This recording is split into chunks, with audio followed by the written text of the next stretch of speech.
श्रीरामचन्द्र कृपालु भज मन हरण भव भय दारुणम् श्रीरामचन्द्र कृपालु भज मन हरण भव भय दारुणम् नवकञ्जलोचन कञ्जमुखकर कञ्जपदकञ्जारुणम् कन्दर्पगणित अमितछविनवनीलनीरज सुन्दरम् पटपीतमानवु तडितरुचिशुचि नौमि जनकसुतावरम् Shriram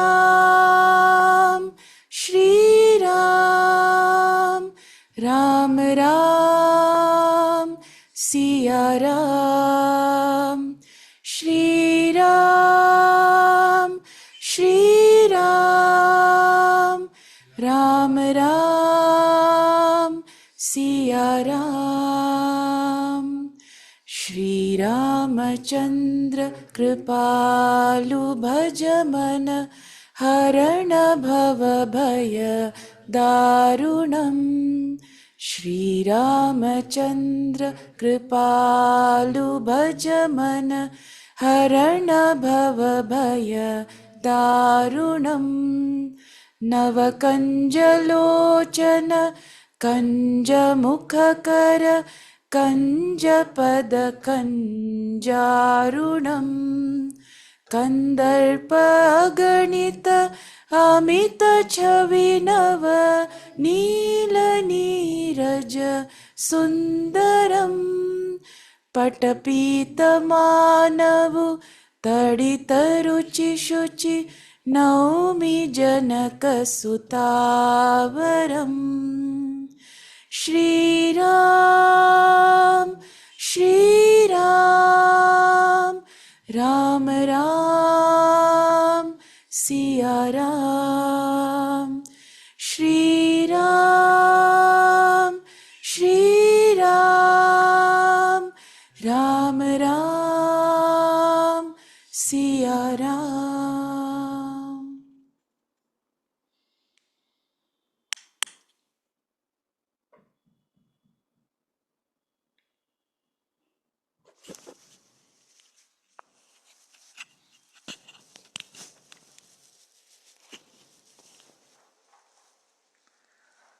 Hello. Hello. Am I audible now?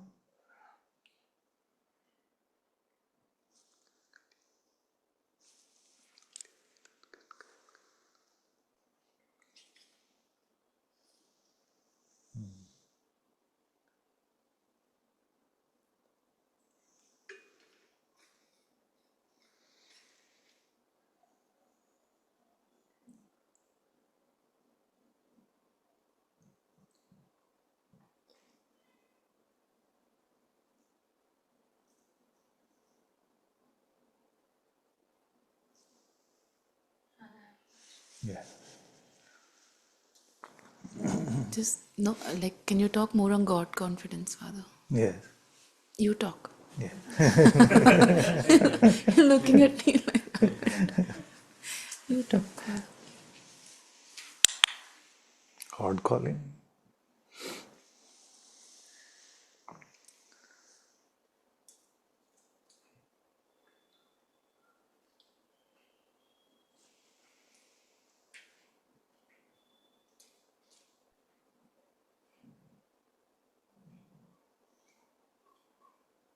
That is the.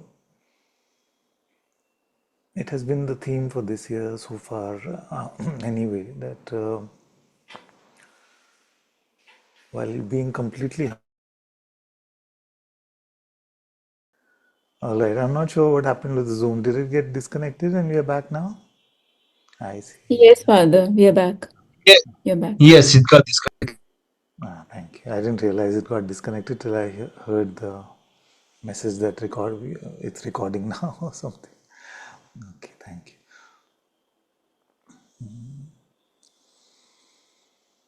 So I was saying about God confidence that it can seem strange that sages of the past have said that we are absolutely nothing, we are nobody, nothing special at all, and yet they seem to have this immense strength in their life when they deal with any obstacle that comes. You see? They are not fazed by things that Maya throws at them. You see, and it can seem a bit strange how is such a meek one dealing with these situations with so much strength. Where is the source of that strength? Where is the source of that confidence? You see, and that source of that confidence as we deepen in our faith and we realize that it's not just lip service to say that God is here, but to see that He is actually here as a factual reality more than sitting on the couch. You see? And if He is actually here, He is not here in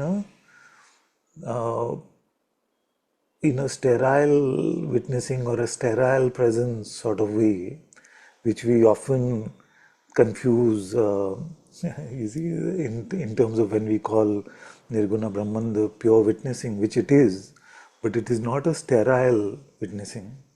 You know what I mean by that? It's not just like aloof, you see, that my children are going through all of this and I'm just aloof, I'm just, you see, untouched by all of this. It's a very loving, caring presence in the form of God Himself, in the form of consciousness itself. Now, consciousness is the birthplace of the universe and many universes, as we were talking about the other day. So, if the birthing ground of the universe is here with me in a loving and caring way, then what should my level of confidence be? What should it be? It should be infinite, isn't it? Because the one who is the source of all of this, He is with me and I am all that counts for Him in this moment when I am with Him. You see? I don't know the mechanics of how that works. I just know intuitively that that is true. You see? That if I make Him most important to me right now in my heart, then I am the most important to Him in His heart in this moment. So I cannot be neglected by Him, and He's here in that way. Then how much anxiety should we have or fear can we have about what life has in store for us? Yeah? So Ram Sukdaji said that the ant gets that tiny amount of food every day and the elephant gets big tons of food. Who does all that? From the tiniest insect to the biggest mammal, who does all that? So what is the reason that we could have to worry, especially if we have insight about the fact that He is with us? So what is a good reason to worry?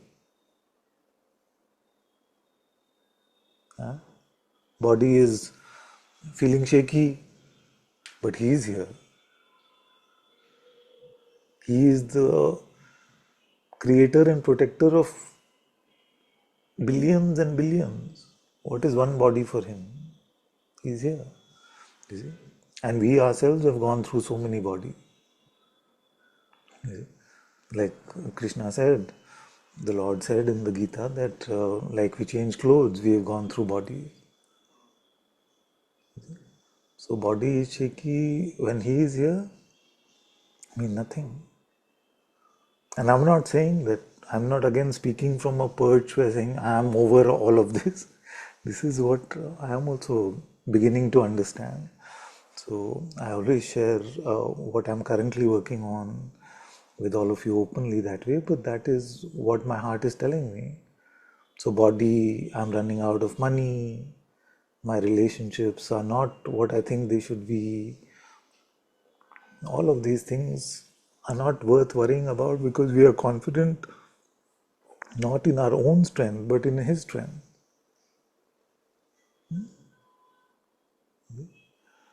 So when we invoke Him, when we remember Him, it is that we become present to His presence. We become present to His presence, and there is great power in that. There's great strength in that.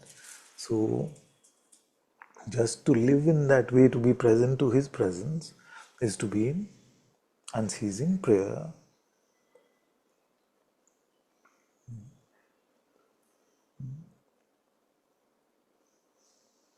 And if we can be present with Him when Maya is playing out in this way, then we'll definitely be present with Him when Maya is gone. Huh? Gone, when we die or sleep.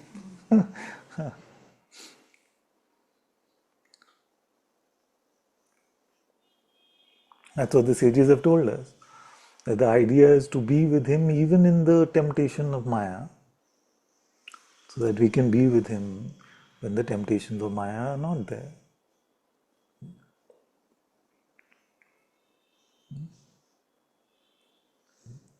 Now what happens is that Maya realizes that these ones are warriors of God, so it will play in a way where all the phenomenal aspects at its disposal then seem to act in concert to make us involved in worry and anxiety. You see, they seem to all come together. It happens. The day you say, today I'm going to really pray. Then you get a call, this happened. What about this? Should we do this? This we have to do, this urgency. You see, it all comes together. You see? So they say when it rains, it pours. There's something in that. Because Maya is using the chance. Oh, you're going to pray all day, is it? Let's see. So we must value every opportunity that we have without distraction. Value that deeply. Don't postpone. You see, because when you postpone, then you will see something has happened. You see? So the good thing is that Maya seems to have inexhaustible power, but it doesn't. It takes breaks. It leaves us alone for every day. It leaves us alone for some time. You see, those times we must run to God, and then when it comes back in force, rejuvenated, then we are already steady in God's strength. So, see? So we stay there. You see? But the mistake we do often is that we think we learned this conceptually. So when Maya attacks, then I'll be able to fight back. That's probably we should fight back, but that's probably the most difficult time to fight back. You see? We must build our foundation when we don't have a distraction. We must build that strong foundation, strong strength. Then Maya comes and says, oh, what about this? What about this? Then we are strong in God's presence. You see? So when we remain strong like that, then our life becomes completely devoted to being in His presence, completely devoted to unceasing prayer, inquiry, whatever modality we pick. It all goes together, you see. Faith, humility, patience, um,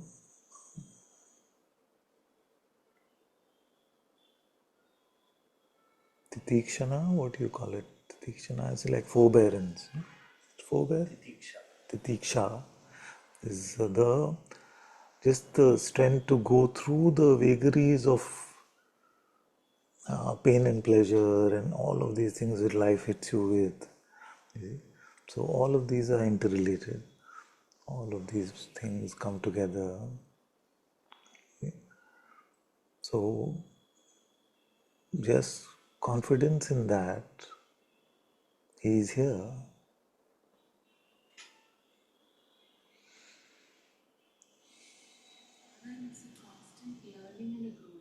Yes, absolutely. Absolutely.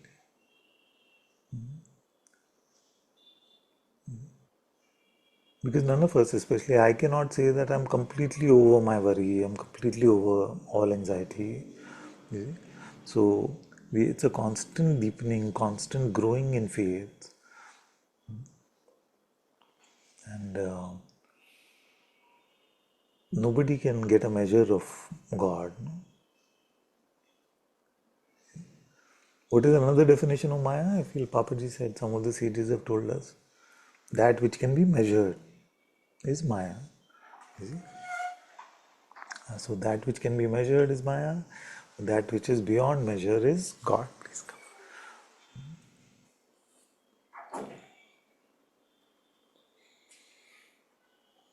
It's a constant growing in trust.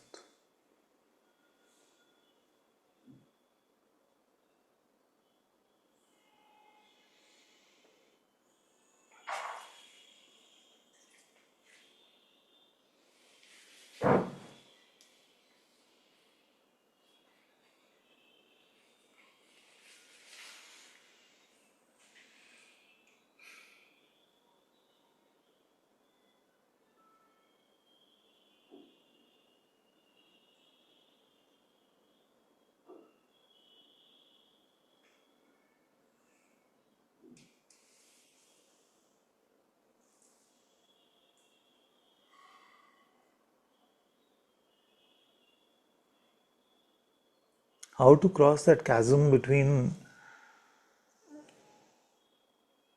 I think he is with us to I know he is with us. Thinking poses as knowing in most things anyway. You see? Now, in this case, maybe we have to start like that. Maybe we have to start like that. You see, but to cross the chasm of thinking, but to really know has a different texture in satsang. Not like I know the capital of Timbuktu, which I don't know, but but even if I had the concept of what it is, that is not the knowing that we are talking about. How do we know love? Suppose a Martian came to Earth. I said, in Mars, we don't have this thing. We've been observing you humans for thousands of years, and all of you are obsessed with this thing called love. You see? Can you just, now we are here just to find out about it. Can you tell us what is this love?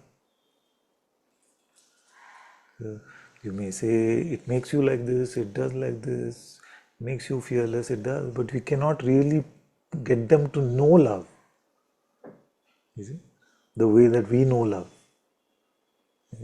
So the knowing of God and the knowing of His love, the knowing of His light is exactly like that.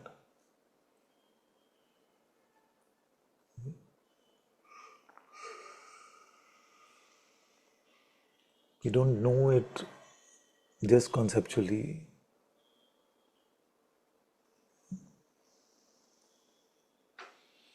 And then as you, just like in the world, you get to know someone by spending time with them. In the same way, we get to know God by spending time with Him. How do we know that He loves us? By spending time with Him.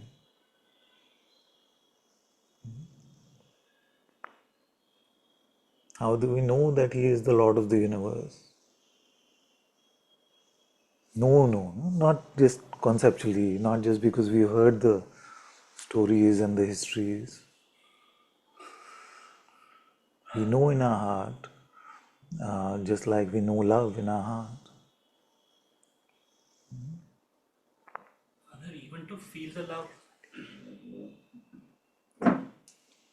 even to just feel the love isn't to know that God loves me, no? There's more than that. More than that. You feel the love is Perceptual. yes, you feel the outpouring in a felt way. And that outpouring, often I've called it the prasad, but not the darshan, which means the offering when you go to a holy place, but not the actual vision,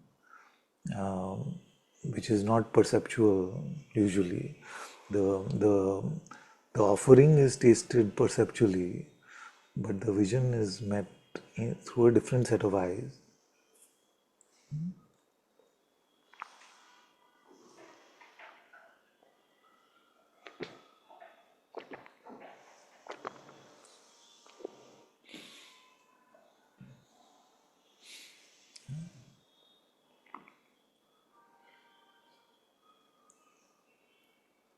That's why I keep asking you, do you feel like you know how to spend time with God?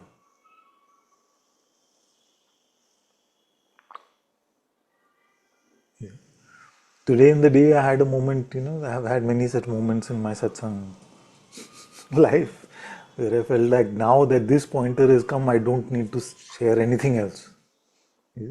It's come many times. When I was a young, naive child who started sharing satsang by God's grace. I don't know how it happened, but it just came to me that all I need to remind everyone is that we are not to believe our next thought. That's it. And I felt like, what else is needed to be said? You see?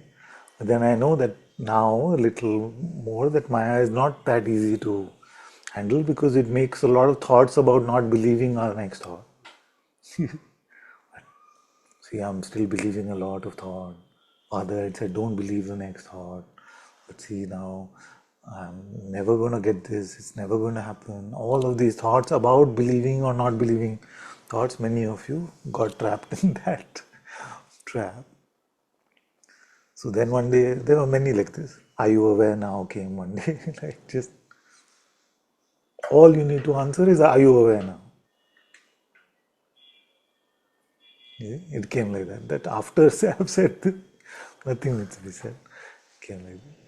Then many like this. So one day it came, and this really felt like the Shiva meditation. That I'm just going to tell everyone, what do you know when you know nothing? If to know even one thing was to know too much, what do you know when you know nothing? I felt it is so clear, so clear. Stupid of me, very naive of me, of course. So I just felt that's it. You see, it has no room for maneuver. You can't get confused about it, like, but don't believe your next thought. You see? Just don't know. And what you know then is the truth that I'm talking about. I felt I'll just say that. You see? That would be enough. Like that. Then many things. So today it came that unceasing prayer to just be with God constantly in a way that I say Ram, Ram, Ram, and He hears me say Ram, Ram, Ram.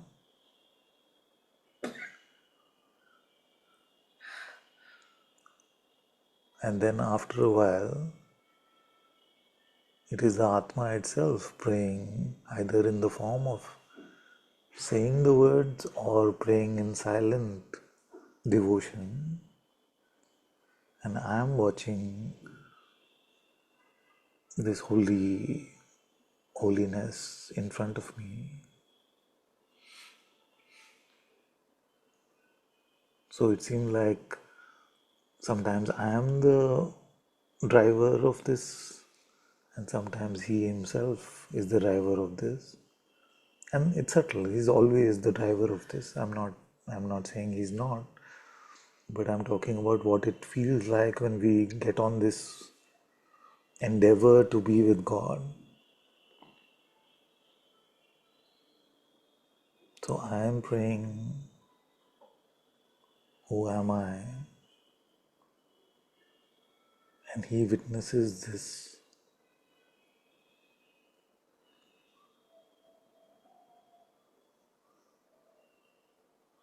And then the wonder, the question shifts its place. And I'm just watching from there.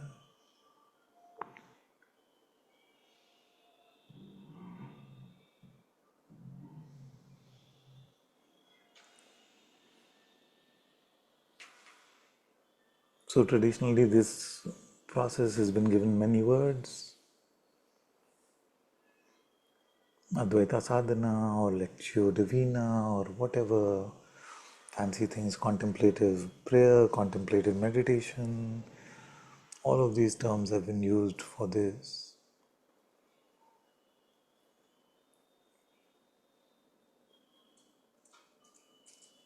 But our life shifts into this active seeming prayer and then infused prayer within our heart, unceasingly, nirantar.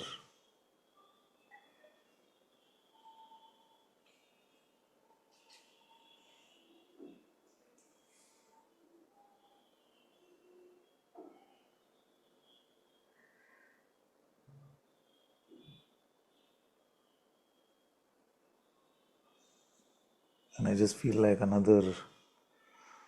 in my heart, by God's grace, another master key has been given to us for us to lead our lives in this devoted to His presence way.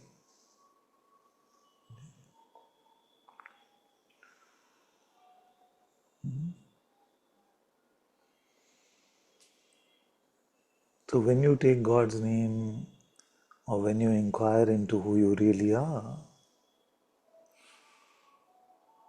do you notice that that process is being witnessed in your heart?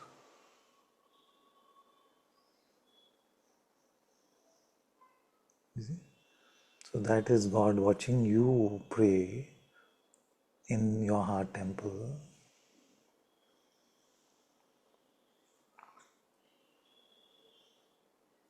and going through various stages of practice, it becoming almost automatic seeming in the head is called ajapa japa. Then it falling into the heart with some push required, then it becoming automatic, being a bad way to say God Himself, the Atma Himself is praying, becomes that way in the heart itself. So you enter the temple and the prayer is infused in the walls of the temple itself and you feel it deeply in your heart.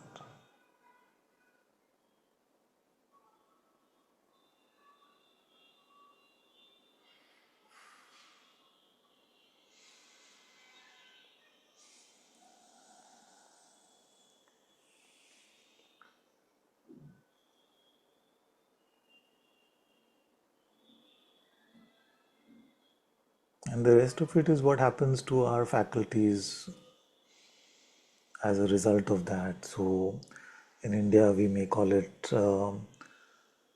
Savikalpa Samadhi, Nirvikalpa Samadhi, things like that. In the West, sages like Saint Teresa of Avila have called it prayer of quiet, prayer of union, divine marriage, divine union, betrothal, and then union.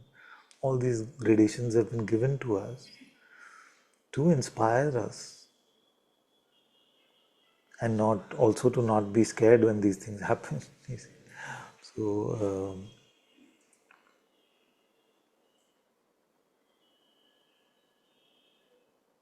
but the idea is just to be present to His presence, you see, either in a active way or allowing Him to, like the Atma loves to pray, the Spirit loves to pray, and we can just be an audience to that.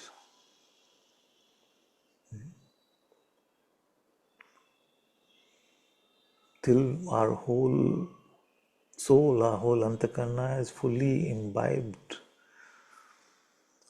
fully merged into the Atma itself, where this apparent seeming division will not seem plausible,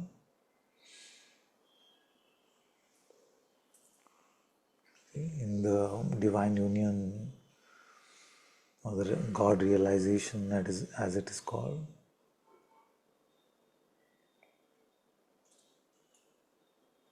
But suppose that it never led to any sort of outcome at all, this itself would be worth it for itself, isn't it?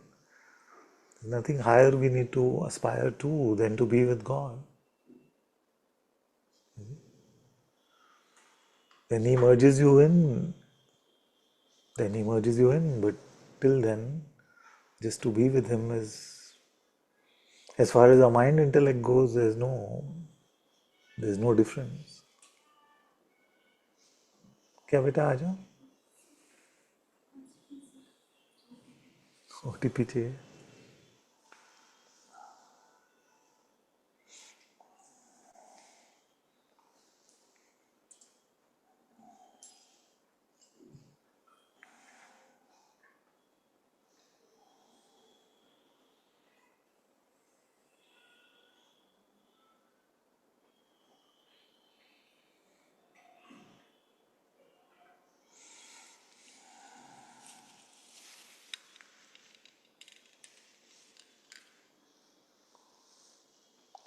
784 638.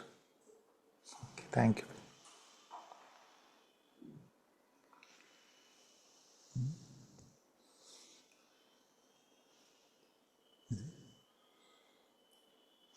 The point is not to let what I've said frustrate you in any way, because if only the first part is accessible to you, that itself is enough.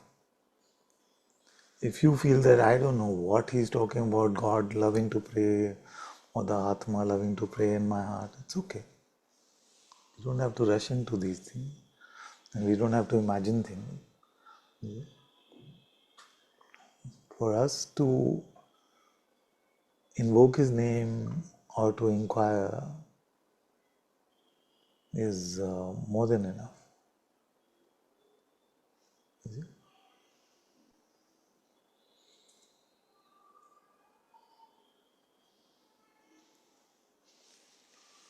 Pass the mic back to Sonali.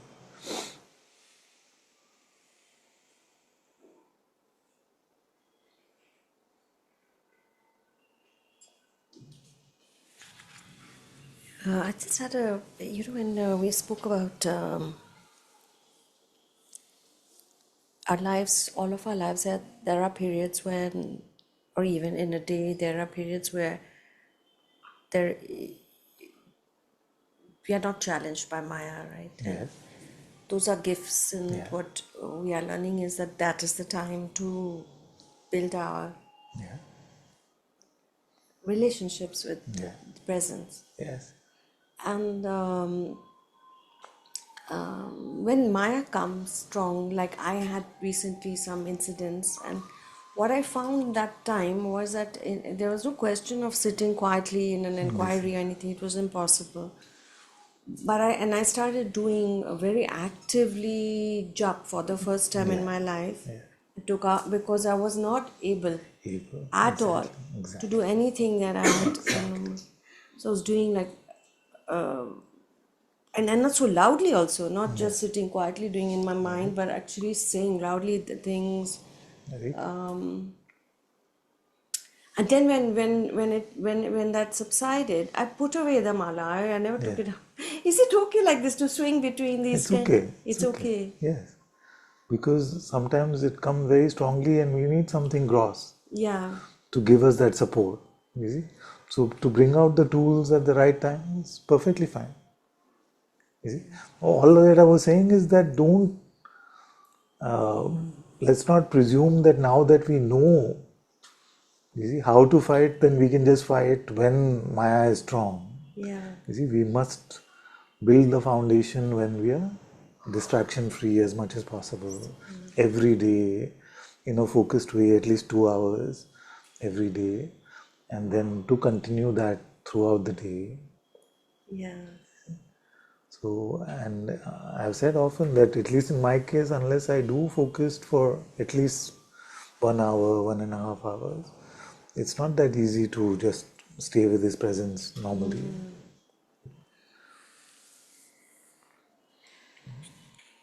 I'm just starting out at this.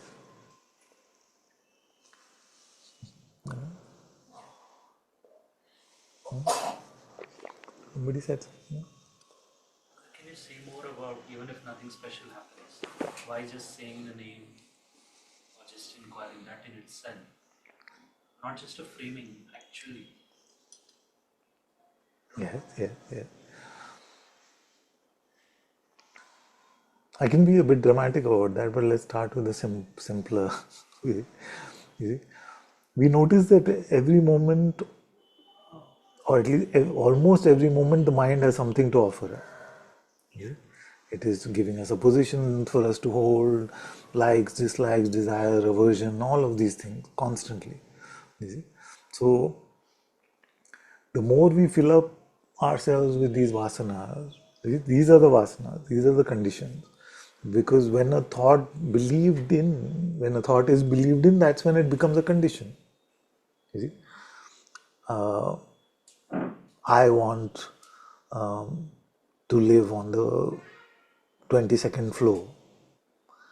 Before that thought came, it was nothing. You see, and if you just let it go, it's still nothing. But once it's believed in, then it's become a vasana for us. Somebody comes to you with an offer, by the way, there's a flat on the 22nd floor. It's like, I wanted a flat on the 20th, which is completely irrelevant to us before that thought came. You see? And then it becomes a condition that we have. Or even worse, like I don't want. So if I'm living on the 8th floor and a condition becomes, I don't want to live on the 8th floor, you see, then we are just looking for ways to exit the 8th floor. So these non-existent things, vaporware as I've been calling it, then when it comes and it's offered to us, and then with the power of our belief, we often have called belief the tongs. We take the tongs of belief and we pull this thought into our antakarna, into our soul, and it becomes part of our makeup. This is who I am. This is what I like, this is what I don't like.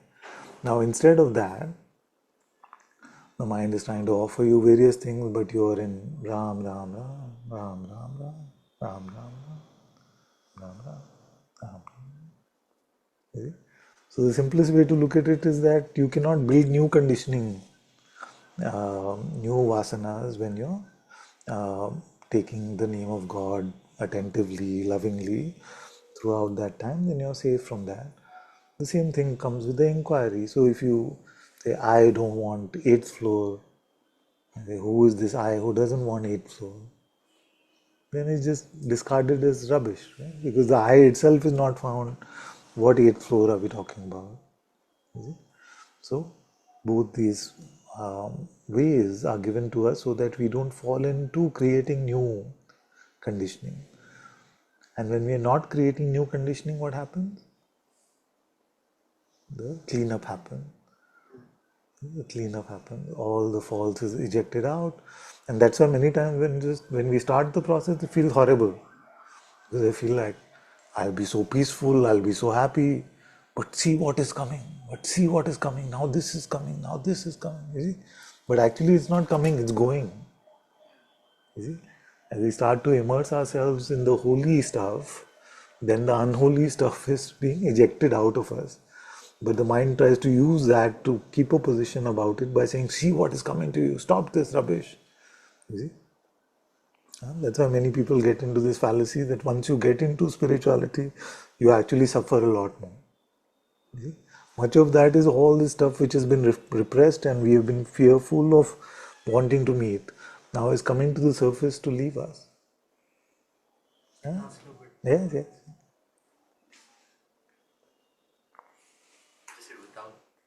Yeah, you can hear.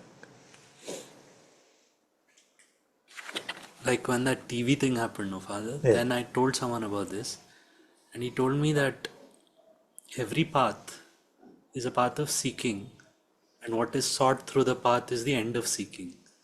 And how I saw there was some truth to it. Even ChatGPT many times it told me, when I was doing these, I was obsessed with how I should be with God's love, trying to get to something I don't have. And in the last satsang, what you said about how blessed we are that God has given His name, and when I was focusing more on just staying that I have the name and I can say the name, there was less seeking. But this is too framing. There's a bit of a framing, conceptual framing there. And I see the truth to it. There is something to it, not seeking somewhere, somehow. I don't know how to do this. That's what I want to ask you. It's language is troublesome. So for many years, I've shared things like the whole point is to see that we have never left the destination. You see, I was trying to convey the same message that there's nothing to seek. You already are that. You see, you are already that. But then that becomes like a non-seeking way to seek. You see? I'm just not going to seek. So then we are seeking through non-seeking. You see? So who comes to empty just by hearing that you are that already? Very rare one. A very rare one comes to that real empty, because it's like, is it working for me? Is it happening? You see? And that then becomes a very convoluted sort of belief system that we can fall into. It can work. You see? Like the Ribu Gita or the Ashtavakra or Avaduta is just told that you are that. What are you doing? Why are you meditating? Okay. So, and we've shared Ashtavakra many times, but I realized that then we can get into like that chasm between mentally knowing I am that and that insight I am that. You see, that's a strange one. No? That's a strange one. So it can be that you hear that you are that.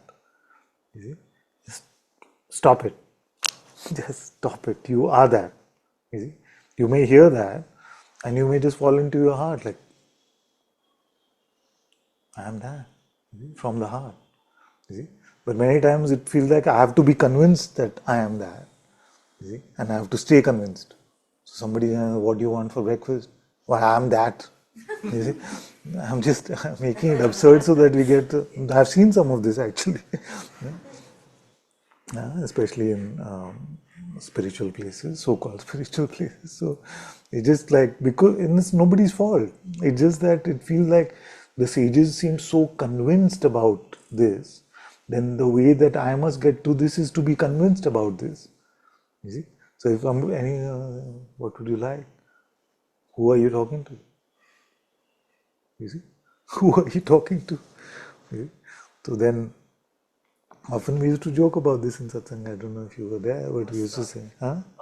Yeah, that awareness that I am playing the role of consciousness. Within that, there's an object called this body with this name and form. The body is experiencing some sensation of hunger, and it feels like some desire in its mind is there for some spaghetti today. You see? So you tell a waiter that. It's only possible in Thiru that you can tell a waiter. Anybody in Bangalore will throw you out. leave this place. So that is the kind of convoluted sort of thing that we are avoiding, because hardly anyone tells us that it's not a matter of mental conviction. You know? Many people think it's a matter of mental conviction. So, what is that which King Janaka was already a great devotee.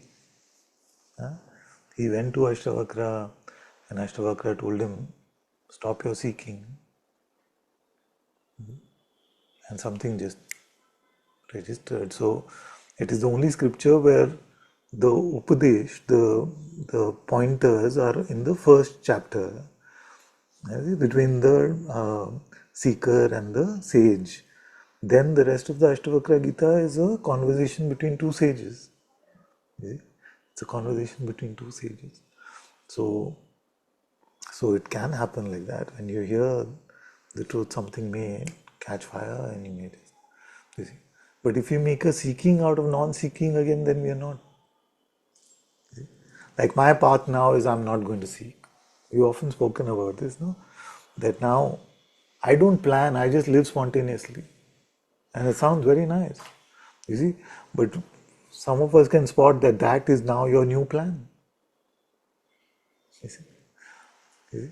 That I don't plan now, I just live spontaneously. Isn't that the new plan?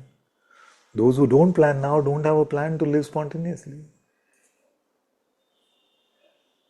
I'll give an example. ChatGPT suggested this when I'd asked myself who's aware of this. An alternative it gave us, anything that comes up, this is known. This is known. That I have access to. Yeah. That's not seeking, that's knowledge I have. This is known. So similarly, when you said God's name, I don't need to seek it. I know God's name and I can just say it. I'm struck. I don't know how to phrase it, and but even it's not completely no insight. Some miniature insight, and I stay there, and perhaps something next will come up. But I'm not seeking. There's something I'm trying. I don't know. There's So some truth to it. let's say that if we held on to the pointer, I'm not seeking. We held on to that. Then what would happen? The mind is constantly offering us ways to get better, ways to get better.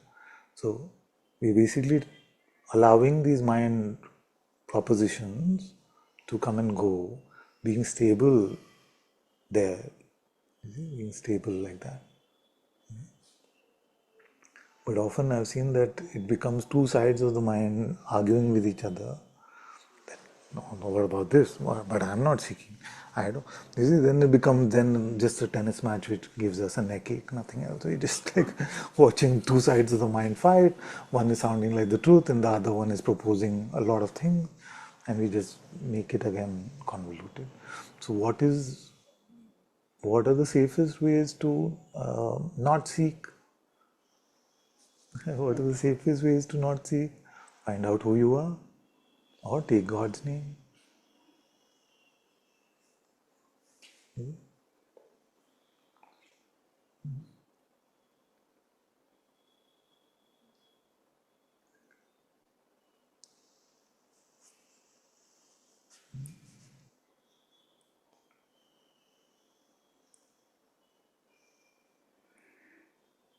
That's one way to look at it.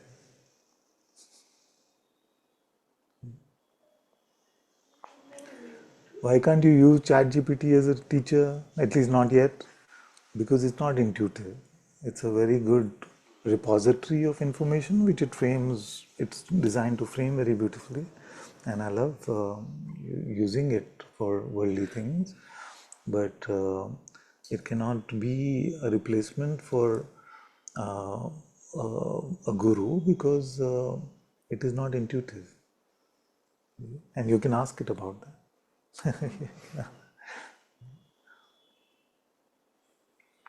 Trying to come to some middle ground. I see the truth that seeking causes suffering, and on the other hand, I see the value. If you stay in the middle ground of every two positions, you can never be in trouble. So stay in the middle ground of seeking and not seeking. Where are you? This is interesting. I don't know. I don't know. It's interesting, yes. You stay in the middle ground of I know and I don't know. Where are you? Same. No, but stay in the middle ground of being empty and full. On that path, I'm just saying, don't be conclusive about anything then. If you say that this Madhyamika way of Nagarjuna appeals to me, then apply it. Yeah. Then middle ground is available with everything. You can't take a position. You can't even say I'm taking the middle ground. Because take the middle ground between middle and not middle. No, really, if you really want to dive into that, then you have to really dive into what does the middle ground mean. Did Nagarjuna, if you went to Nagarjuna and said that, does the middle ground mean that I have to stay in the middle ground? He would say no. No, I promise you, he would say no. You see? So that whole, like a lot of the Zen path is inspired by his way. No? So it is just, the answer to everything is no. Is the answer to everything no? No. Like that. It leaves no room for our intellect to grasp And in that way, again, what happened? We're falling into the heart. You see, are we falling into the heart? No, in that path. You see. So it's not I love that path. Do I love it? No.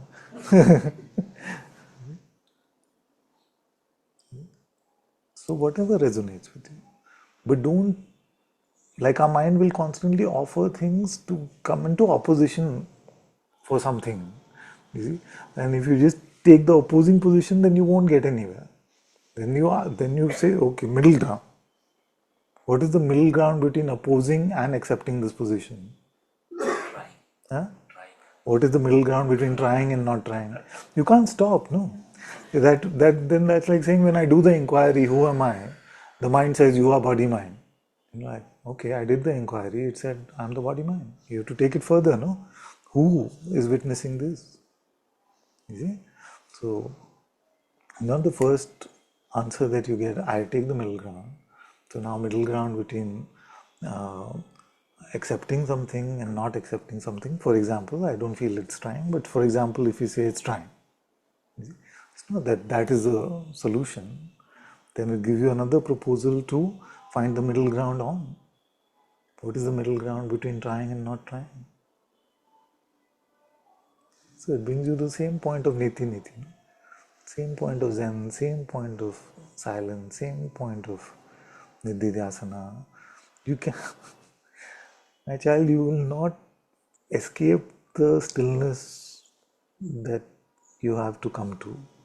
You see, you cannot, whatever way you'll ultimately hit that ground where the intellect cannot reach. It seems like stillness to us, where the mind intellect cannot reach. Then, and then if you start noticing it in this way, you will find the same construct in and all these spiritual paths will just seem like toys. You see, just like toys which we have designed just to bring us to that stillness, to that silence, where we are mentally not so obsessed with concluding, you see, not so grasping for conclusions constantly. You see, and that is painful work, because we want to build a position to say, this is what I can conclude after 10 years of spirituality. But just to meet that is just to meet the fact that we can't really conclude is painful for the ego. It's painful for the ego, but we have to undergo some of that to just dive into the deeper place. So how would you hear that as a Madhyamika follower? The deeper place? What's in the middle of deeper and shallower?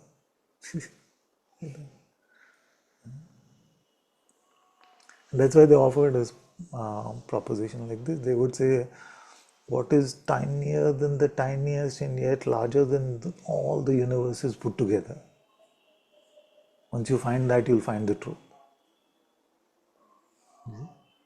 Now you can beat up your intellect as much as you like, you will not fit that there. You see?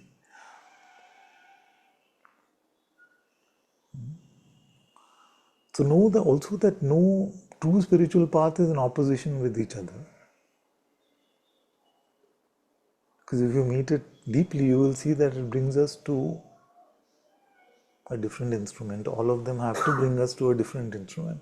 We can fall into the Atma's discipleship through devotion, or by really being questioning the nature of our thoughts and the nature of reality. You see? Both will bring us to a different teacher. You see?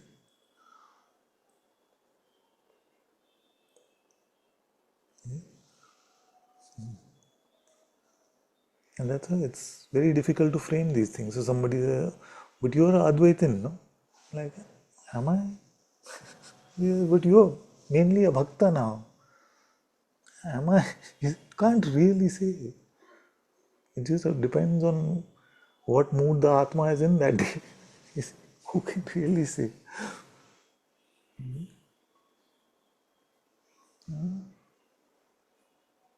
But what is a given? If it is spirituality, it is spirit. Yeah? You will not be able to escape spirit in spirituality. So Atma-less spirituality cannot be done. And then if you hold on to mind intellect too strongly, then spirit is not possible. So whatever spiritual path you take, if it is true, it will take you beyond the mind intellect. Either in a very strong chop chop chop way, like a Zen way, or in a loving way. You replace the central character of your narrative with God. You see, it seems like a more loving way. The other one may seem more loving depending on your temperament. You see. So, but in whichever way, we have to get over this producer of vasana and fall into that who is the Holy One in our heart. Getting a sense?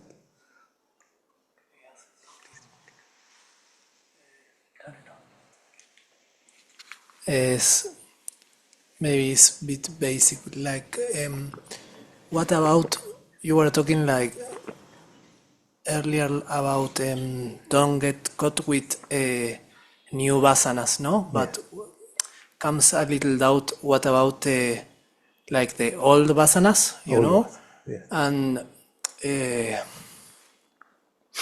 sometimes I doubt how much like importance give to them, like because we are like deepening in teaching that one to whom that vasanas related doesn't really exist, Yeah. but they seem to come or be there, no?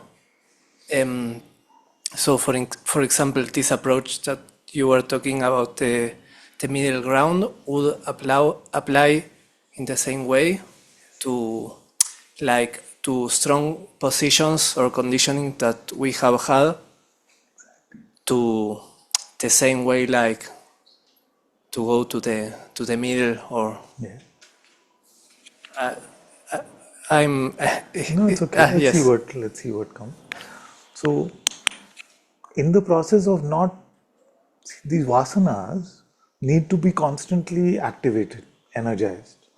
You see, because what is the oldest condition you have? You can't remember because you have not thought about it for so long that it died.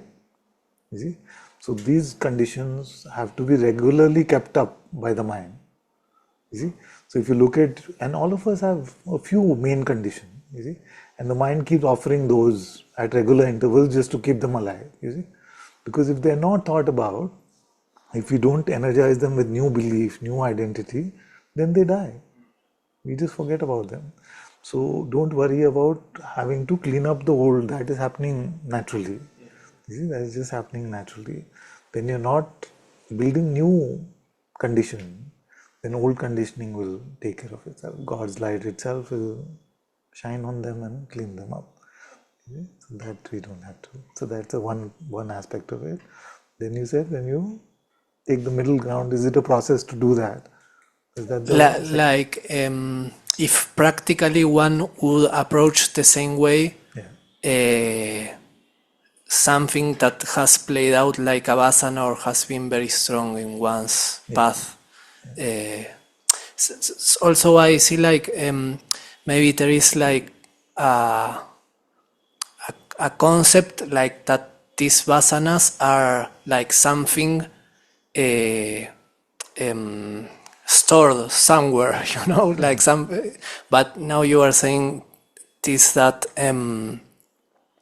they have to be like re-energized, like they have like maybe to see them not as something so real. I don't know if I'm explaining. it's somewhere no, in the middle. We're just borrowing from Shiv. So now were you here when we did the exercise where I was saying if you close your eyes and you imagine yourself as an old woman sitting on the banks of the Ganga in Haridwar, and then you just believe lots of thoughts about this woman and what's going to happen, all of that. You see, then all that construct is that somewhere or is it nowhere? You see? For some time it seems to linger. Then after a few minutes, you'll forget about all of that because you didn't keep energizing it with new thoughts about that old woman. You see?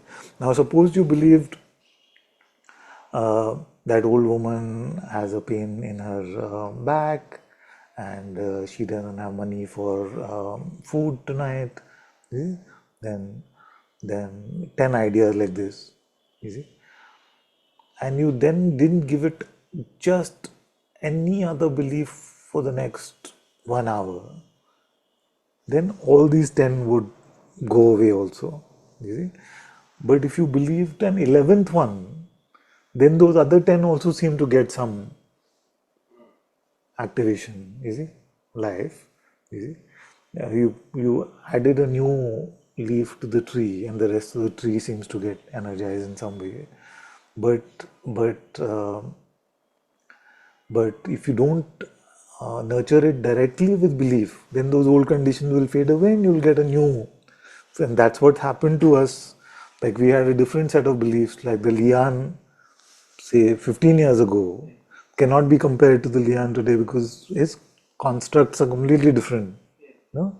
All of them, the older ones died and the new ones now get activated. So although adding on indirect notions also seem to activate the rest of the tree, but till we don't nurture each branch individually, at least after some periods of time, they will become stale and old. They won't be recognizable. So, so where is this tree of conditioning? Is it real? Is it not real? What can we say? What can we say? Where is that old lady? All of you have her somewhere, no? Now, do you really have her? Is it? You don't really. What is really? It's difficult to say.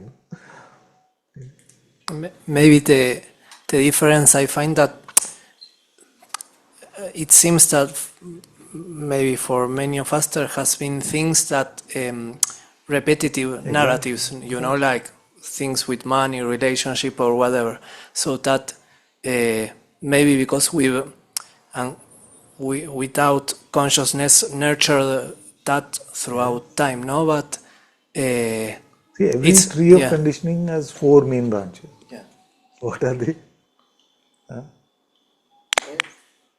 Health of the body, security in the form of money and things, and meaning in the form of knowledge, and relationships. You see? These are the main 4 branches. We are hardly troubled by anything else. Within that, there are different small things, which then make us all individual or in our own way. Because if only our bodies were different, but all of us had the same conditioning, like exactly the same belief system, then we'd all be like programmed robots. It used to be the same. It's like meeting your twin everywhere, except that bodily differences. But no, everybody has their own idea about everything. I don't know if that answers the question. But the good news is that the not picking up of new conditioning takes care of the older.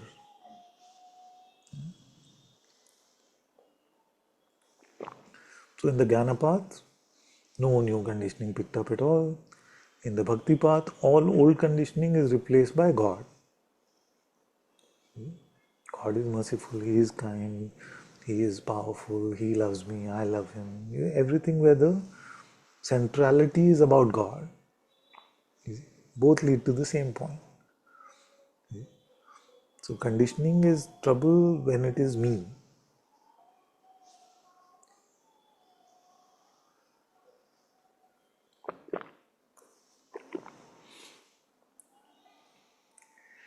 I remember when Swamiji, I don't know, he keeps coming to my memory from point to point that she had sent here. So this Swamiji was here and he struggled, he was like, first he tried various things to escape what was being said. So So then one day he just came and said, I just can't do this. I feel something with you. I feel you're very genuine and all of that. But I can't do this, what you're saying. And I don't know what he said. Some of you were here. And I remember just telling him, okay, now if to remove yourself from the picture seems impossible, then you replace yourself with God in the picture. You see? That is easier for you. Is that easier? Can you do that? You see? But of course, I didn't make much headway in that case. But so when to just fall into empty seems very difficult, then at least we can replace the me with God in our narratives. But many times our attempt to replace me with God goes in this way that I had darshan of God. I felt this when I said Krishna.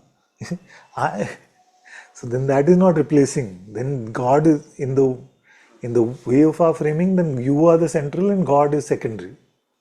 Because it's about what you felt, you saw, you thought, you concluded. You see? It has to be God is here. I am nothing. Or He is everything. I am the tiniest grain of sand. Authentically, not just lip service everybody can do, but authentically. And that then deepens us, it makes us fall into the heart again. And the mind is not then interested in playing much. As long as the me is not getting activated more and more, you see, then what happens is that the heart itself gives us ways to praise the Lord. The heart itself loves to pray, it loves to praise God, it loves to point us to the truth.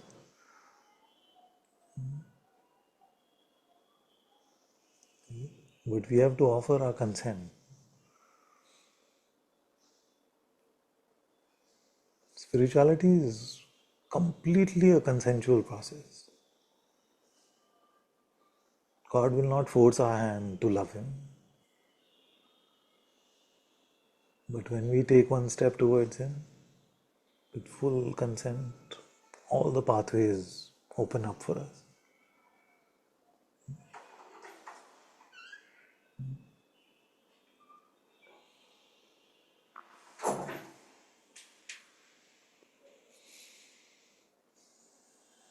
And one of the pathways which I'm really happy about sharing with all of you is just to not normalize the fact that God is here. Just to recognize the magnificence of that fact. That's how we started today's conversation. That God confidence comes from the faith in His presence here, and then that faith also tells us how magnificent, how awesome He is.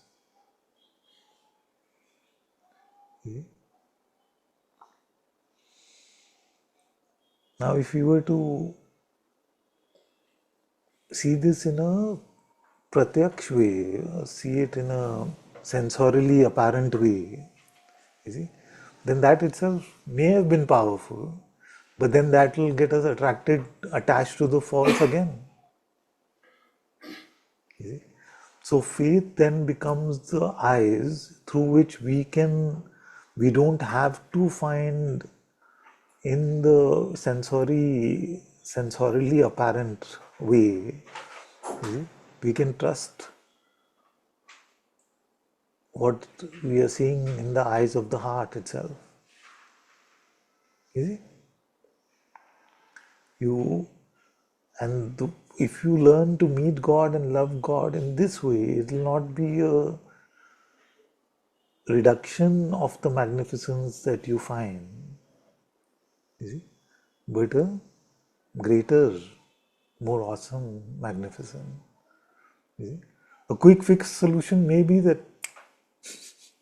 if Ramji was to make an appearance physically, you see, it may seem like, but wouldn't that really help? You see, But it's really worth questioning, would that really help? You see, it can seem like, how would that not help? You see? And maybe in some cases that would help. But for God to appear within Maya would mean that he has lost faith in us, not being able to meet him in faith. That sounded too complicated? No. Okay. So he has faith, I feel, like I'm nobody to talk about God, but I feel he has faith that we can meet him in faith and not reduce him to phenomena. You see? Maybe one day if he doesn't have that faith in us and we are desperate, maybe he makes that appearance. You see? So it's coming to say I never really contemplated this before, but I feel he has faith in our faith.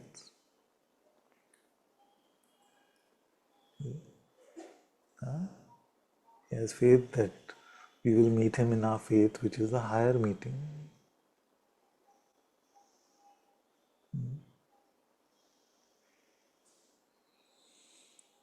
In a way, it's like, what is the conversation? Was it with Jesus and Little John? Is he? Huh? Little James, Little James. So Little James says, uh, Rabbi, you've blessed so many and you've healed them. I'm paraphrasing, of course. So, but you can obviously see that I also have a problem with my leg and I walk with a stick and a limp. And through me also so much healing has happened now, you see. But this has been weighing on my heart so deeply. Why haven't you healed me yet? You see? So that's a beautiful, beautiful conversation. Whether you're Christian or not, or whether you believe in Christ or not, you must see this conversation, because that is so. Jesus tells him that you don't need my physical healing. You don't need this thing, because your faith is greater than that. Your faith in me doesn't have to rely on these miracles to play out. Your faith can be just based on love itself. Again, paraphrasing too much maybe, but this is the way I met that scene, where we don't need to have miracles happen around us to deepen in our love for God. It's like how many do you think I and Father trust with this kind of faith? Yes, thank you.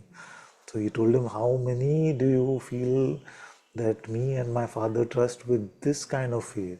And you are one of them. So you don't need your life to change or miracles to happen or your leg to get fixed.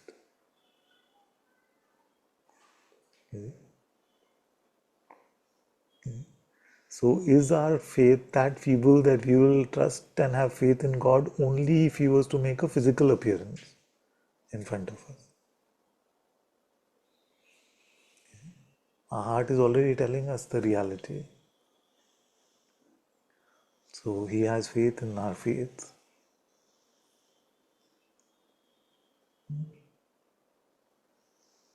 Is that faith misplaced? It is not. He cannot be wrong. This part. Like if He has faith in our faith, could He be making a mistake? किस पे मैंने faith कर दिया? Can't be, no? He knows us through and through.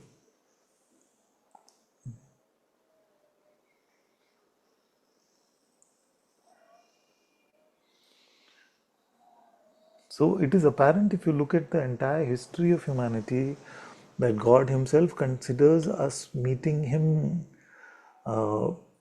in the Nirguna way the highest. You see? Because He has always had to be cajoled into showing the phenomenal form. You see? Arjuna is not listening for many chapters, no, before he says, okay, see now. And what happened even after seeing? Nothing. Because any phenomena, the mind will normalize after some time. I will try to find something I know in faith and hold on to it, to grow it. Something I know in faith. Say again, I'm trying to find. Find something I know in faith Yeah. to hold on to so it may grow. So I remain in faith. The finding in faith, you want to replicate in the physicality. No. So something I know in faith Yes. is something I know through not conceptually nor perceptually. Yes. And staying with that instrument grows that instrument. Yes. So I want to hold on to something like that so that I This remain part I didn't get. What do you mean by something like that I also don't get. And I'm trying to find something which I know through faith. Love. We've spoken Love. about this. No? That love is something which you only know through faith. But with me, it's the perceptual. I felt That's God's. what I was asking. So you want what is in faith which is beyond perception and concept Yes. to be grasped at a perceptual level. Something which I've already know Yeah. without perception, without conception, Yeah. which I can remain in. Yeah. So that I remain in that Remain in instrument. mean The instrument I don't need to switch. that you already know, let's say intuitively. Yes. Why not just remain in that intuitive knowing? What do I know intuitively? That's what I'm asking. Love. I don't, I feel. Do I know that really? When you love someone, you always have loving feelings toward them. In that moment, no, you could be angry. You could be feeling something very different, but if you are asked, do you love them? Like I talk about children, like with my children, many times we can be angry with them or frustrated with them. If somebody says, do you love your children? You say, of course.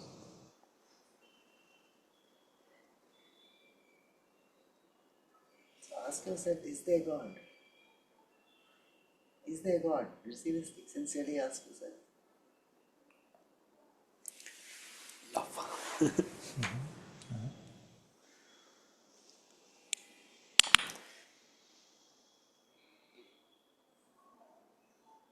Like, even coming to satsang, you see, why you come for so many years? Huh? It's not that you're satisfied on a mental level or a perceptual level. There's nothing on offer really here for those levels. But something gets you. And I was so sure of that because even when you said, I'm considering, or I said, no, you come. Because something gets you. Something gets you. What is that?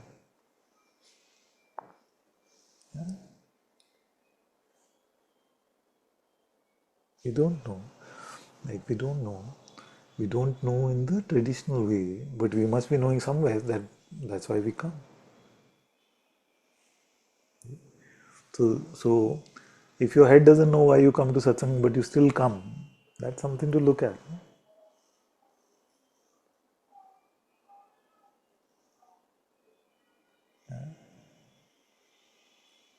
Something must be fed somewhere. No?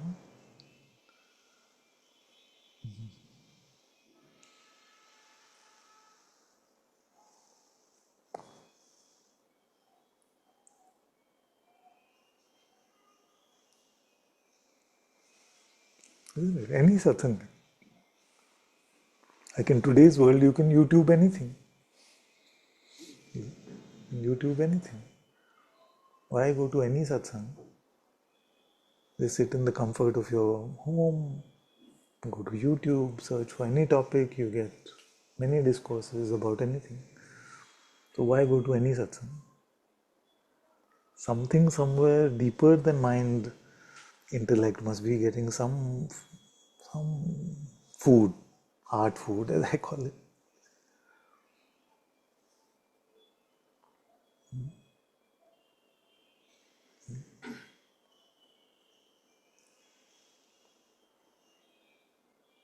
And when Maya is painting its pictures for us, then it doesn't take that into account. This, but like that, but I can just do this, and I can, I can manage. You see, I can manage in some way. Because all these things which are beyond the mind, obviously, it will not be able to conclude about. Is there a way I can hold on to this, like to remain in faith? Yeah. So it depends on what you mean by hold on to. If you mean by hold on to means only perceptually or and conceptually, then no. But you can hold on to faith by just being in that place which I'm pointing to. Where do I know I should come to satsang? Yeah. Or where do you love? Or like she said, how do you know there is God? Any spiritual question brings us to the same place. When treated spiritually and not mentally. Because the mind will also give us answer. Pass that to Zara.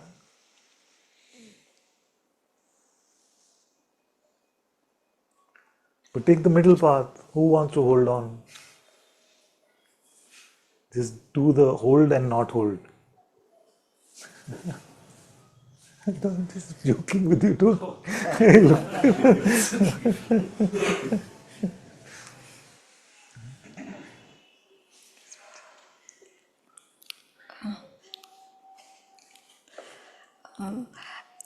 I always have this like question. So in the morning, when I get up for prayer, then I'm right now I'm doing the zikr la ilaha illallah. There is no God but God. So like trying to be with that, and trying to be empty, and then the day starts with the work. And so in that middle path, or I don't know, even from the beginning of the day, in the beginning at least I'm like able to, okay, I have to be with God and focus with God. But when the work starts or activity starts, it just feels normal. And then I wonder then how to be with this pointer which you say that God is here. I put so many alarms also, but it just Stop. snoozes off. And until the time I like, and I look forward for satsang, because at that place again I feel okay, yeah, I have to be here. And but this just you know just to make it like a uh, like a common, I don't know what the word, Like a constant. no, like use that word, and like not something great, okay, it's happening, like I'm not able to recognize the I didn't get this greatness of part. God, and Like normalizing. yeah, Normalizing what? this fact. And That God even is here. like taking God's name, Yes. and like, okay, like you said that 2 days you have to So constantly when be. you're at work, it seems like those things are so much more important, and that God gets normalized. Yeah, I mean, Yes. I don't even understand what really happens at Yes. that Yes. time. Yes. It just feels like what's happening during that patch of the day, like, or Yes. That's how. That's how it works. Maya works like this. So the more you practice, when you get that space to remember Him, the more it will seep into the rest of your day. You see, as somebody is a householder and who's had work for most of their life, I've also struggled with this. Not easy at work when you're in a meeting and you're surrounded by 20 people looking for answers from you. To keep your anchor in God is very tough. So I'm not going to pretend it's easy, but just as you keep your intention, as you keep your practice high when the opportunities come, as you grab every opportunity, life creates more and more space, and it seeps into the rest of this as well. You see, but there's no quick fix. There's no easy way that how can I go to work and have all these responsibilities and still be fully anchored in God. Even today, if I was to go to, like, thankfully now I don't have to go to a workplace after I'm 50, almost 51. You see, so it's easier. But if I had to go to a workplace and work from there, it may not be that easy to stay. But God knows. See, trust that He knows. And because He knows, then He'll help you on this. He'll create more and more opportunities. He'll create more and more space. And that also depends on how much you let go of grasping for worldly outcomes. You see? So if you say, I want to be number one in God realization and number one at work also, not so easy. You say, God, God, God, let the rest of it happen the way He wants, then. And that's still not as as scary as Jesus saying to that man that you sell everything that you have and donate to the poor and then follow me.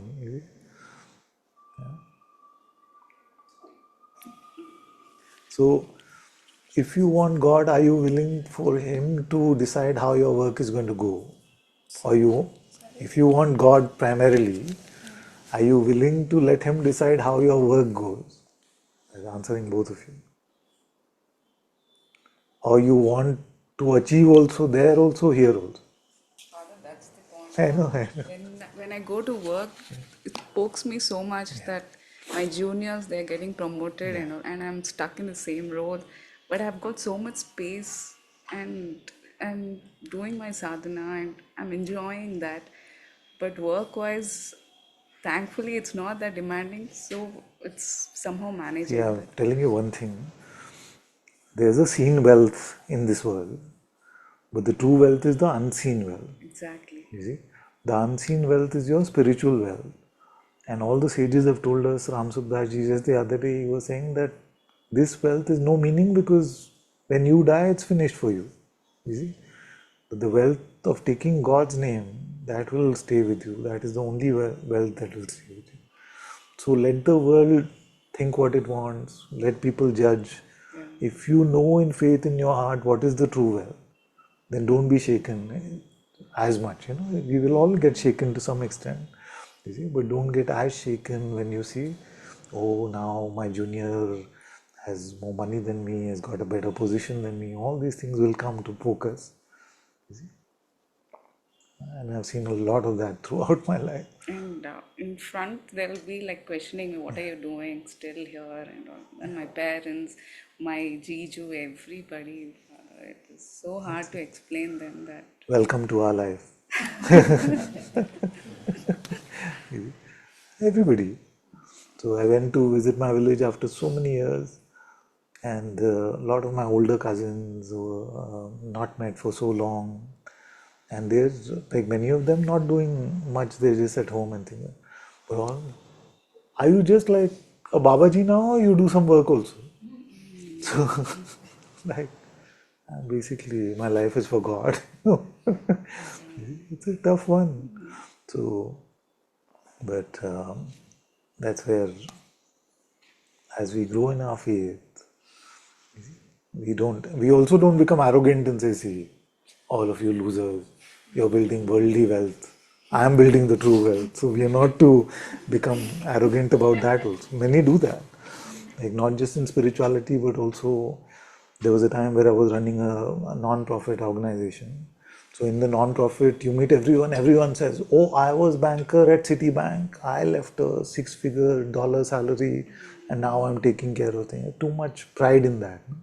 So we are not to become spiritually proud that I know the true wealth that I am building, but just as a reassurance in our heart, we know that if I had to exchange becoming the king of this world versus spending one moment at God's feet, what would I pick? So, and we can make the question more and more difficult. Is a king of this world forever, like immortal, king of this world, versus one instant at God's feet, what would you pick? Your heart knows the answer. And if it knows that answer, then hold on to that strongly. Because you're young, you're just starting out at this one. By now, like people have mostly backed off in my life. Mostly, not 100%. So, this is going to be there. It's going to be there. But trust that even in a worldly way, He will take care of you. Your needs will always be taken care of. That famous statement of Gandhi, which he said, our needs will always be taken care of, not our greeds.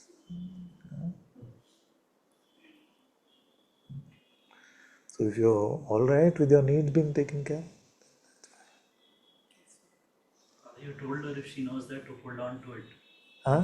You told her to hold Yeah, on. because she's not Madhyamika. I'm not worried. I don't know what that is. What I mean is get reassured by the fact that Holding on to something you know in faith. yeah. That I want to do that. I don't know how to do that. Just ask the question again and again, or how to hold on to something in faith. Like when your mind tries to make you restless, rely on what you know in your heart. Like if I say I know in my heart I should come to Satsang, how do I hold on to that? By not getting restless with the mind's prodding. Like it'll take their example, no? That these ones who joined after me, they're getting bigger promotion, they're doing better, and I'm enjoying spending time in my sadhana and things. I don't want to be driven like that and waste my time. But it pokes because everybody says, but you're still here.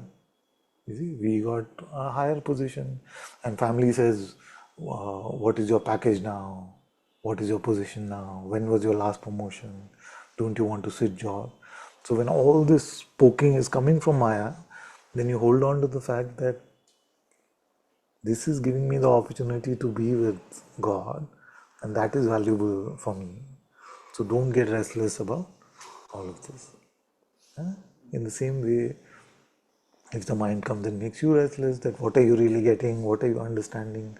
Should I seek, not seek? What is my path? You see, all of these things. No. In your heart, something has brought you to satsang all these years, and something you find is there for you. So just hold on to that and don't get shaken. We can look more together. Yeah, Right? See? Give it to the.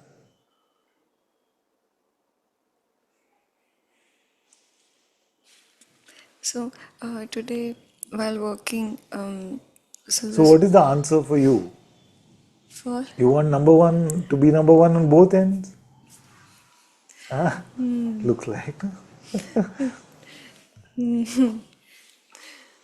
Okay, not number one, but at least not 100. I want to be last at work. You like that? yeah, I struggle with this thing.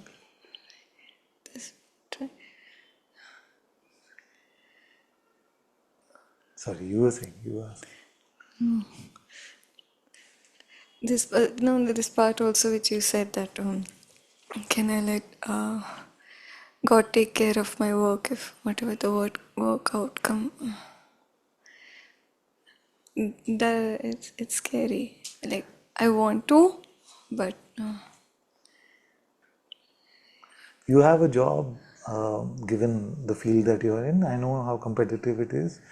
But in one way or the other, you are able to come to satsang. oh yes, You Father. see? So that itself is a big gift that life has given you. It's a big blessing, Father, because in the previous company I was working with, Ma had told many times that it's okay if you go, let go, and it was a big firm, this, that, and I don't want to go. And by God's grace, sheer God's grace and Ma's blessing, I got this place, and they're so chill with me. They're like these Portuguese folks, and they're so good. They're so gentle with me. I've never seen in a place of finance being so kind, and I always feel Portugal. No? You go to Lisbon or you go to even France.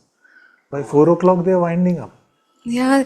At 6 o'clock, they 10 to tell 4, work is done. You see, yeah. there's They tell me not good like night India at or 6 America o'clock. where it was just work obsessed. Yeah, I feel very blessed, and at 5 o'clock I can shut down my laptop and just leave. And despite with all this, I keep feeling, oh, but will they not may kick me out, or they'll fire me because maybe I'm not. Yeah, but Yes, Father. I will try to follow this. Yeah.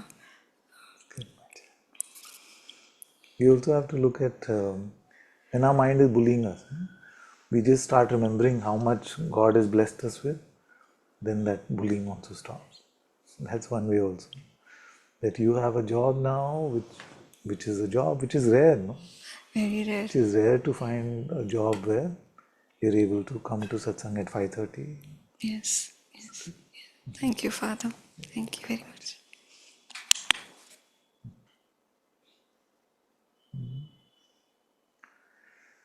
Well, some bad news is that I said you can be first in spirituality, but then you have to be okay with being last in the world. But if you want to be first in spirituality, then you can't be first in spirituality. So you have to accept being last in both. Then you're first in spirituality. But if you're trying to be last in spirituality so you can be first in spirituality, you can't do it. You can't fool God.